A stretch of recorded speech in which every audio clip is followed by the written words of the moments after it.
Bella woke up with a start. A cold chill ran down her spine as she held the blanket tighter around her body. Something felt wrong. She reached over to Benson's side of the bed, but it was empty again. Her heart ached. Benson has been acting strange for months. He came home late, barely spoke to her, and always smelled like a woman's perfume that wasn't hers. She knew something was wrong, but she kept pushing the thoughts away. After all, they have been married for 10 years and had 2 beautiful children. Benson wouldn't betray her, or so she thought. Just then, a loud ding came from her phone, a message. Bella's hand shook as she picked it up. The message was from an anonymous number, but the words sent a dagger straight into her heart. Your husband is spending the night with your best friend Lizzie. Come to the Blue Moon Hotel if you don't believe me. Bella's breath caught in her throat. Lizzie? Her best friend? No, it couldn't be. Lizzie was like a sister to her. They had shared secrets, dreams, and pain. But something deep inside Bella told her that the message was the truth. She jumped out of the bed, threw on a cloth, and grabbed a taxi to the hotel. As the car sped through the empty streets, memories flooded her mind. Memories of how Lizzie had always been a little close to Benson. The way she laughed at his jokes. The way she always found excuses to be around him. Bella had ignored the signs. Now, she was about to face the truth. The taxi got to a halt outside the hotel. Bella's heart pounded as she stepped out. She moved like a ghost through the corridors until she reached room 306. Her hands trembled as she pushed open the door. And there they were, Benson and Lizzie, together in each other's arms. Bella let out a choked gasp. Benson turned, his face pale with shock. Lizzie, wrapped in a silky red robe, only smiled. I warned you, Bella, Lizzie said, her voice dripping with mockery. You were never enough for him. Tears blurred Bella's vision, but she refused to break in front of them. She turned and ran, her heart shattering with every step. But what Bella didn't know was that this was only the beginning of a nightmare far worse than betrayal. Lizzie had used more than just beauty to steal Benson. She had used something dark, something evil, and Benson was about to learn the painful price of his choices. Bella ran blindly through the streets, tears streaming down her face. The cold night air stung her skin, but the pain in her heart was far worse. She felt like she was drowning in sorrow. How could Benson do this to her? How could Lizzie, her best friend, betray her like this? She reached her home and collapsed at the doorstep, her body shaking with sobs. Inside, her 2 children slept peacefully, unaware that their father had abandoned them. Bella wiped her tears. No matter what, she had to be strong for them. Meanwhile, at the hotel, Lizzie watched Benson with a sly smile. He was sitting on the bed, looking lost and confused. A deep frown appeared on his face. He had loved Bella once.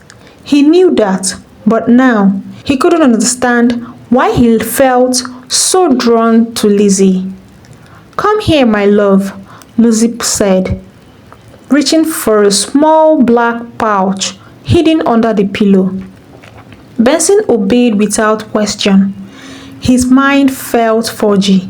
his body weak. Lizzie dipped her finger into the pouch and sprinkled a dark powder over his head, muttering strange words under her breath. Benson's eyes fluttered. His thoughts became blur. A strange warmth filled his chest, and suddenly, all thought of Bella vanished. The only person he saw, the only woman he desired, was Lizzie. "You belong to me now," Lizzie whispered, cupping his face. "Yes," Benson murmured, his voice empty, his mind enslaved. Lizzie smiled wickedly. The charm had worked perfectly. The next morning, Benson returned home, not to apologize, but to pack his things. Bella stood frozen as he stuffed his clothes into a suitcase. "Benson, please don't do this," she whispered, her voice breaking. "I don't love you anymore," Benson said coldly, not even looking at her. Bella felt her heart shatter into 1,000 pieces. She grabbed his arms desperately. "What about your children? What about our family?" "I don't care." The words hit her like a slap. Benson zipped his suitcase and walked out without a backward glance. As the door slammed shut, Bella collapsed to the ground, sobbing. But what she didn't know was that the man who had just walked out of her life was no longer the Benson she had married. He was a prisoner, trapped under Lizzie's spell, and his nightmare was about to begin. Benson stood outside Lizzie's apartment, gripping his suitcase tightly. He felt no guilt, no sorrow, only an overwhelming desire to be with Lizzie, the woman he once called his wife, the mother of his children, was nothing but a forgotten memory. Lizzie opened the door with a smug smile. "Welcome home, my love." Benson stepped outside without hesitation. The apartment was lavish, decorated with expensive furniture and scented candles that filled the air with an intoxicating aroma. But hidden behind the beauty was something sinister. Strange symbols carved into the walls, dark objects tucked away in corners. Lizzie had gone to great lengths to secure her prize. The charm had bound Benson's heart and mind to her, making him a puppet. But Lizzie wasn't just interested in love. She wanted control. The moment Benson set down his suitcase, Lizzie's smile vanished. "Take off your shoes," she ordered. Benson obeyed instantly. "Go to the kitchen and prepare dinner." Benson hesitated. "Dinner?" Lizzie's eyes darkened. She picked up a small red cloth from the table and rubbed it between her fingers. Benson's head drooped, and a sharp pain shot through his body. "Yes, dinner," Lizzie repeated coldly. Benson rushed to the kitchen. He had never cooked before, but now he had no choice. As he fumbled with the pots and knives, sweat dripped down his face. He didn't understand what was happening to him, but he couldn't disobey Lizzie. That night, after serving Lizzie her meal, Benson tried to sit beside her, but she pushed him away. "Did I say you could sit?" she said. Benson blinked in confusion. He had left his family for this woman, yet she was treating him like a servant. Something deep inside him screamed that something was wrong. But each time he tried to think, his mind became cloudy, and all he could see was Lizzie. Meanwhile, At Bella's house, she sat alone in the dark, holding her children close. She had spent the day crying, but now she was numb. "Mommy, where is Daddy?" the youngest child, Ada asked sleepily. Bella swallowed the lump in her throat. "Daddy is away for now." Ada nodded and drifted off to sleep. Bella, however, couldn't close her eyes. Something about the whole situation didn't feel natural. Benson had changed overnight. He had always been distant, but never heartless. And Lizzie, Bella had known her for years, yet she had never imagined she was capable of such betrayal. A strange fear crept into Bella's heart. Something wasn't right, and she was determined to find out the truth. Days passed, then weeks. Benson had completely abandoned Bella and the children. He never called, never visited. It was as if they no longer existed. At Lizzie's house, his life had turned into something he never imagined. The love he thought he had for Lizzie now felt more like chain around his soul. He was no longer the proud Benson who once ruled his home. He had become nothing but a servant. "Wash my clothes," Lizzie ordered one afternoon, tossing a pile of dirty laundry at his feet. Benson hesitated.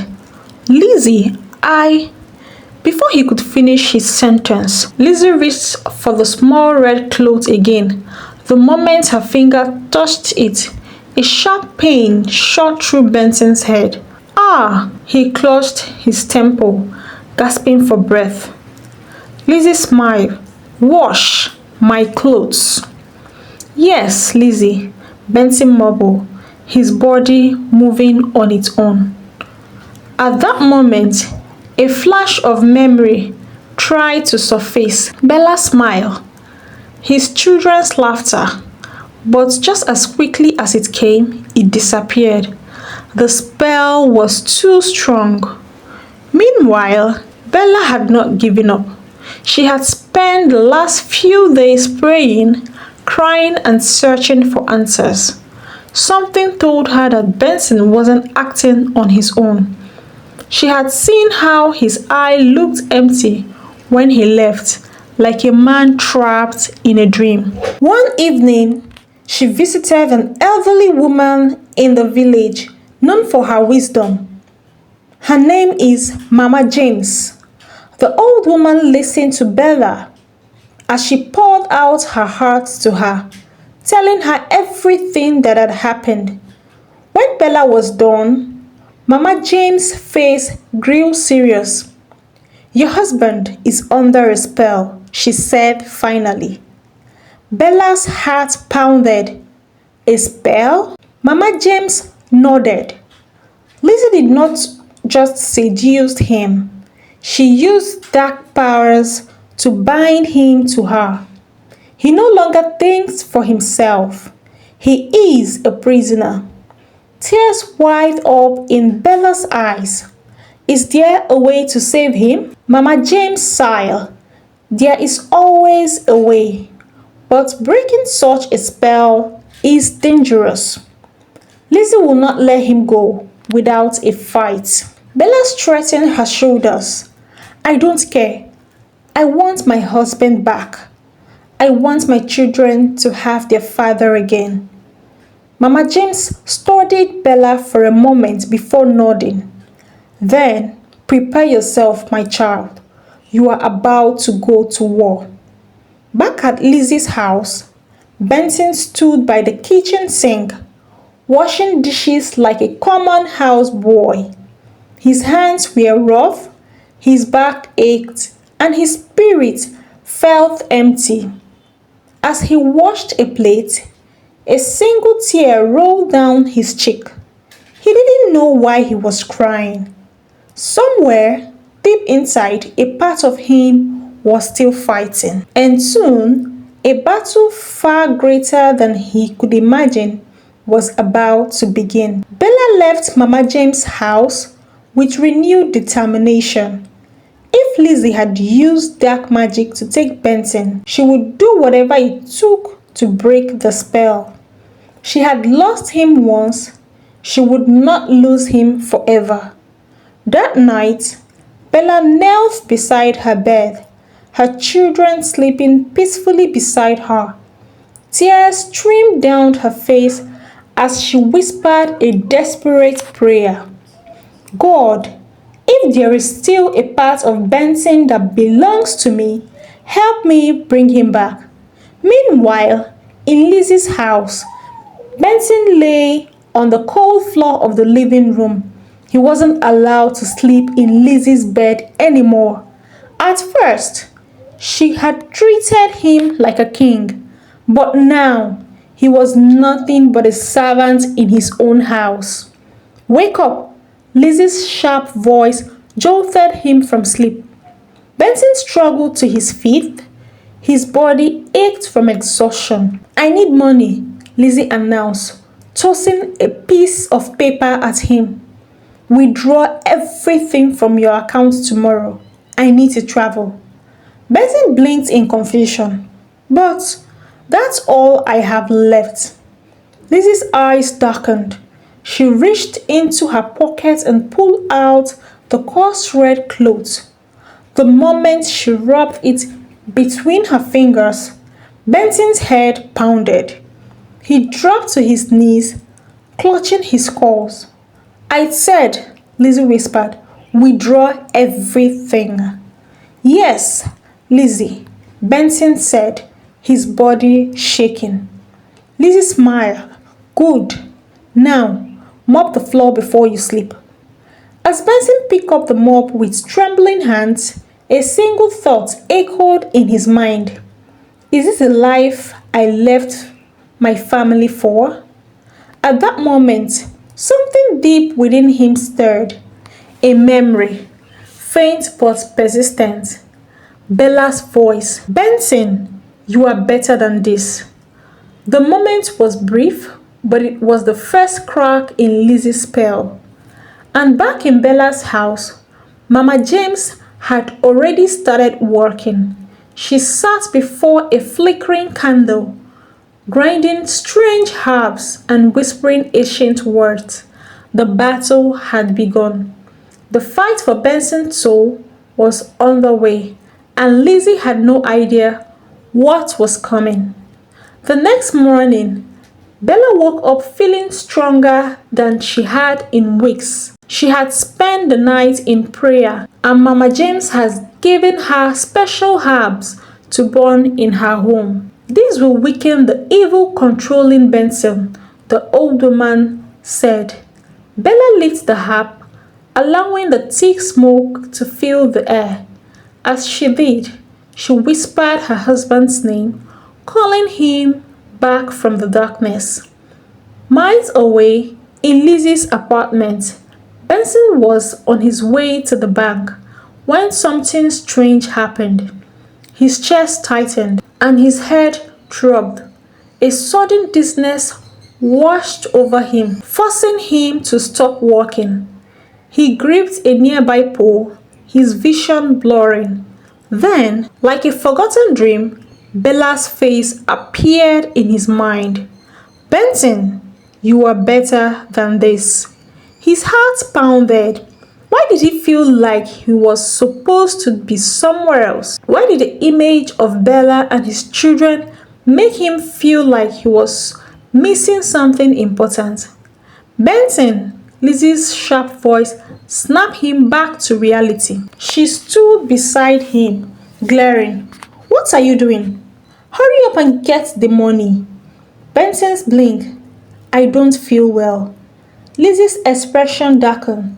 She reached into her purse, gripping the coarse clothes. Don't be ridiculous, she hissed. She rubbed the clothes between her fingers. Benson's body stiffened.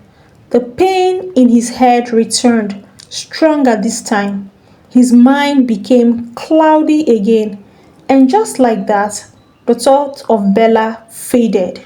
Yes, Lizzie, he muttered, his voice empty. Lizzie smiled. That's more like it. Now move. But what Lizzie didn't know was that Bella's prayer was working, the spell was weakening, and the war for Benson's soul was far from over. Bella sat beside Mama James, gripping the old woman's hand tightly. I saw it, she whispered. I felt it. Benson is fighting. Mama James nodded. Yes, child, your prayers and the herbs are working. But Lizzie is strong. She will not let him go easily. Bella wiped her tears. What else can we do? Mama James sighed, reaching into a clay pot. She pulled out a small white stone and pressed it into Bella's palm. Tonight, before you sleep, place this under your pillow. It will call Benson's spirit back to you. Bella clutched the stone, hope flickering in her heart. Meanwhile, at Lizzie's house, something strange was happening. Benson sat on the edge of the bed, staring at his hands. He felt different. It was as if something in him was shifting. For the first time in weeks, he thought about his children, Ada and Chinedu. He could almost hear their laughter. A lump formed in his throat. Why had he left them? Benson, Lizzie's voice rang out.